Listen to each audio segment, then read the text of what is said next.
When the president said a few weeks away, did he mean obtaining enough enriched uranium? I'm glad you asked that, Ouija. It's an important question, and it's one, frankly, the media has been getting wrong. Let's be very clear.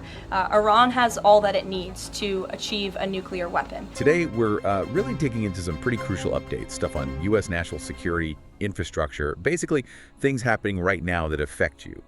Our mission, like always, is to pull out those key bits of information, those insights from recent briefings, so you can get up to speed fast. Okay, let's unpack this. First up, some genuinely good news, especially if you fly. Secretary Sean Duffy was talking about the impact of what he called the One Big Beautiful Bill. Right, the infrastructure investment. Exactly, and he got specific talking about how it's actually changing our air traffic control, like right now. What you'll see is new radar, and you will get new radios here, and you will get new voice switches.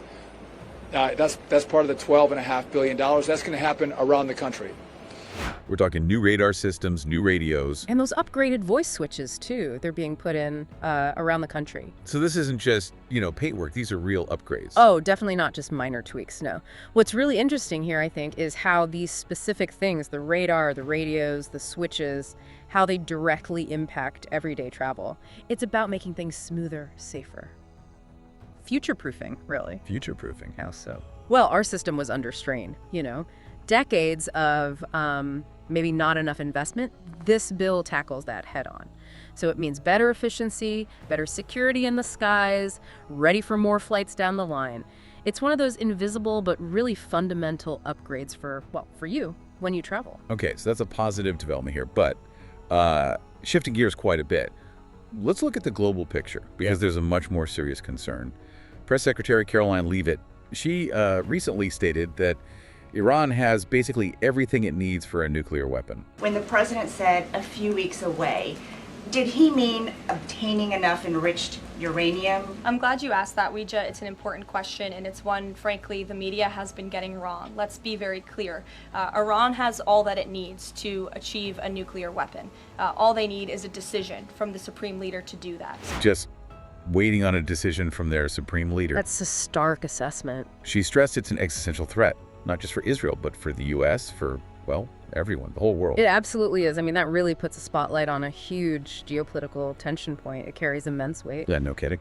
But what's also worth noting, she did confirm that communication hasn't stopped. There's still correspondence between the U.S. and Iran. 6 rounds of talks, apparently some indirect, some direct. Okay.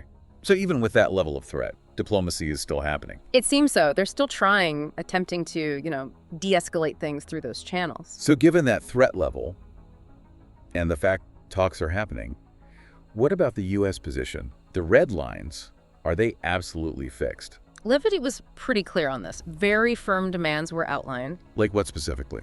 She said any deal has to mean no enrichment of uranium. Exactly would a deal with Iran need to entail? No enrichment of a uranium, and it would absolutely not, Iran is absolutely not able to achieve a nuclear weapon. Period. So Iran can't be producing the material needed for a bomb. Right. And the deal must ensure Iran is absolutely not able to achieve a nuclear weapon. Full stop. She made a point of saying the president's stance on this is very clear. Okay, so very firm lines drawn. Which does raise a big question, doesn't it? What does, success actually look like in these talks from the U.S. side, given those demands? Okay, let's pivot again from those high-stakes global talks back home. Domestic security. An issue that really sparks a lot of debate. We heard from Tom Homan about ICE operations. He said something pretty striking, that ICE has over 1,000 teams on the streets every day across this country. I can say we're enforcing immigration law every day. We got over 1,000 teams on the streets every day across this country. And right now we're concentrating on sanctuary cities, so that's where the problem is. They knowingly release public safety threats, illegal aliens to the community every day. Yeah, that's a significant presence. And Homan specifically focused on what he termed sanctuary cities. Right. For listeners, those are the places with policies limiting cooperation with federal immigration authorities. Exactly. And Homan's claim is that this is, and I quote him here, where the problem is. What's his reasoning? He assumes these cities knowingly release public safety threats, his words again, illegal aliens, into the community daily. Okay, that's a very strong claim.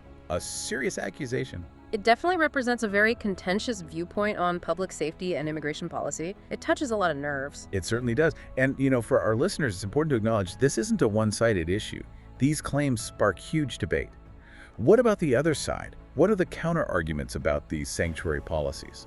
Because it's complex, right? Oh, absolutely. It's rarely black and white. The main counter-argument you hear is that these policies can actually build trust. Trust between who? Between immigrant communities and local police. The idea is if people aren't afraid of deportation for reporting a crime, they're more likely to cooperate. I see. So potentially making communities safer overall. That's the argument from proponents, yes.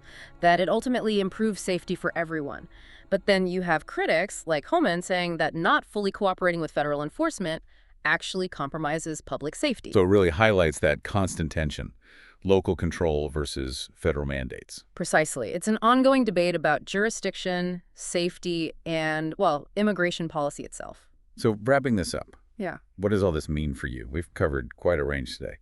From those vital infrastructure upgrades making your flights safer. The unseen improvements. Right, to the really heavy global threats like Iran's nuclear program and the complex diplomacy around it. High-stakes negotiations. And then right back down to street-level contentious domestic issues like ICE operations in sanctuary cities. Yeah, and maybe the thought to leave you with is this. How do all these seemingly separate things connect? Think about it. Air traffic control improvements, nuclear talks halfway across the world, immigration enforcement in U.S. cities. How do they all kind of weave together to shape the landscape of national security? And maybe more importantly, how do they shape your daily life here in the United States? It's this complex, interconnected picture, isn't it? Constantly changing right in front of us. Something to really consider.